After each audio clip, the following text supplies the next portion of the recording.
अगर आप में वाकई में नॉलेज है इस बिल के बारे में, आमने सामने बैठकर डिबेट करो अगर आपको जानकारी है तो, और हमें बताओ कि हमारी समाज की हालत में क्यों बेहतर है इसके अंदर। इसको लाने का मकसद है मोदी सरकार पूरी तरीके से हर मोर्चे पे असफल हो गई। जो जितने लोग विरोध कर रहे हैं, जितने मौलाना मौलवी अपने को तोप बनते हैं, उनसे हम पूछ रहा हूं कि आप एक गरीब का नाम बता दो जिसको कि वक्फ बोर्ड की जमीन का लाभ किसी गरीब को दिए हो, किसी महिला को दिए हो। कि उस बिल के लिए हम लोग पहले से विरोध में हैं, और जब सदन के अंदर ये पहली बार बिल लेकर के आया गया था तो मैंने और हमारी पार्टी ने और हमारे नेता माननीय अखिलेश यादव जी ने हमने पुरजोर तरह से इसका विरोध किया था।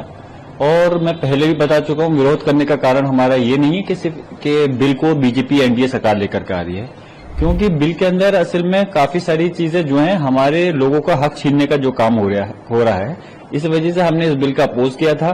फिर जब सरकार ने जेपीसी में भेजा तो हमें कुछ उम्मीद लगी कि शायद उसके अंदर जो कमियां हैं उनको दूर कर दिया जाएगा, लेकिन सिर्फ उसमें खाना पूर्ति हुई और सिर्फ अपनी मनमर्जी के मुताबिक रिपोर्ट को पेश कर दिया गया। अब हम इस बिल के सिलसिले में हिंदुस्तान के जो हमारी समाज के, हमारे कौम के जो जिम्मेदार लोग हैं, सब लोग मिलकर के इस पर हम बैठक कर रहे हैं, बात कर रहे हैं, चर्चा कर रहे हैं, और जहां सदन में इसकी मुखालफत कल को बिल आएगा तो हम पूरी मजबूती के साथ में इस बिल का विरोध करेंगे। सरकार के पास भले ही बहुमत का आंकड़ा है, लेकिन जो इसके सहयोगी दल हैं वो लोगों को, उनको पता है कि इस बिल का अगर वो समर्थन करते हैं तो आने वाले समय में उनको इसका बहुत बड़ा खामियाजा उठाना पड़ेगा। इसलिए हम चाहते हैं कि सरकार तानाशाही से हटे और इस बिल को वापस ले, और अगर वापस लेती अच्छी बात है, और अगर जबरदस्ती पूरा प्रयास करेगी उसको पास कराने के लिए, हम पूरी मजबूती के साथ में हमारी पार्टी, हमारे नेता माननीय अखिलेश यादव जी के नेतृत्व में इसका विरोध करेंगे और सब विपक्ष मिलकर के इसका विरोध करेगा। फिर भी अगर ये पास कराते हैं तो सदन से लेकर सड़क तक हम इसकी लड़ाई को लड़ेंगे। जरूरत पड़ती है तो फिर हम न्यायालय का दरवाजा भी खटखटाएंगे। उन्हें कहने, वो सिर्फ सरकार की बोली बोल रहे हैं, उनको खुद ये पता नहीं होगा कि इस बिल के अंदर क्या है। ये लोग वो लोग हैं कि जिन्हें सिर्फ और सिर्फ आंख बंद कर करके सरकार की गुलामी करनी है, और भले ये बीजेपी के सांसद हैं, मैं ऐसे सांसदों के उस पर खास कोई टिप्पणी भी नहीं करना चाहता। अगर सही बात करना चाहते हो, अगर आप में वाकई में नॉलेज है इस बिल के बारे में, आमने सामने बैठकर डिबेट करो अगर आपको जानकारी है तो, और हमें बताओ कि हमारी समाज की हालत में क्यों बेहतर है इसके अंदर, क्यों गुमराह कर रहे हो आप, और कब तक गुमराह करोगे। ये देश सिर्फ हवाई बातों से नहीं चलेगा, ये देश चलेगा संविधान से चलेगा, और बिल ऐसा लेकर के आने चाहिए जिससे कि समाज का भला होना चाहिए और देश की तरक्की होनी चाहिए।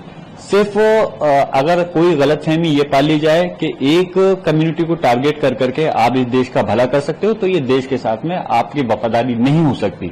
वक्फ बिल जो जेपीसी में आया था, ज्वाइंट पार्लियामेंट्री कमेटी में, उसमें कमियां देखते हुए संपूर्ण विपक्ष ने कुछ संशोधन दिए थे और सरकार ने एक नहीं माना।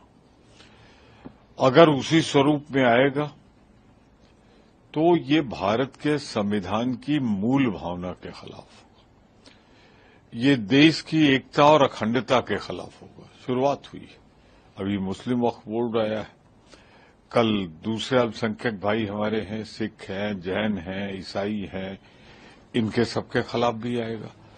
तो जो भारत का स्थापित संविधान है उसके खिलाफ है ये, इसलिए इसका हम विरोध करेंगे, क्योंकि इसको लाने का मकसद है मोदी सरकार पूरी तरीके से हर मोर्चे पे असफल हो गई। और आज ही कल में अमेरिका भी जा रहा है टैरिफ की घोषणा करने।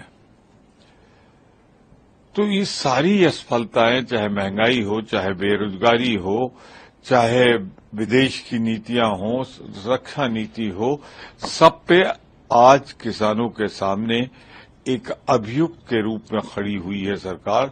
तो उन सब से ध्यान हटाने के लिए ये बिल लाया जा रहा है। ये देखिए, ये सिर्फ राजनीति, सपा बसपा कांग्रेस के चाहने वाले लोग, ये लोग वोट की राजनीति कर रहे हैं।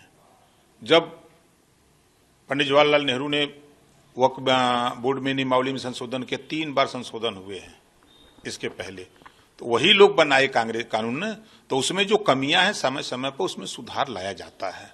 तो इसमें सुधार लाया जा रहा है। तो ये विरोध करने वाले लोग, हम तो कह रहे हैं कि जो जितने लोग विरोध कर रहे हैं, जितने मौलाना मौलवी अपने को तोप बनते हैं, उनसे हम पूछ रहा हूं कि आप एक गरीब का नाम बता दो जिसको कि वक्फ बोर्ड की जमीन का लाभ किसी गरीब को दिए हो, किसी महिला को दिए हो, किसी नॉन मुसलमान सिख ईसाई जैन फारसी को दिए हो, एक बताओ तो। सरकार तो चाहती कि जो उसमें वक्फ बोर्ड की नियमावली में अल्पसंख्यक में जो लोग आते सबको मिले। ये लोग खाली वोट के लिए विरोध कर रहे हैं, कोई बात नहीं।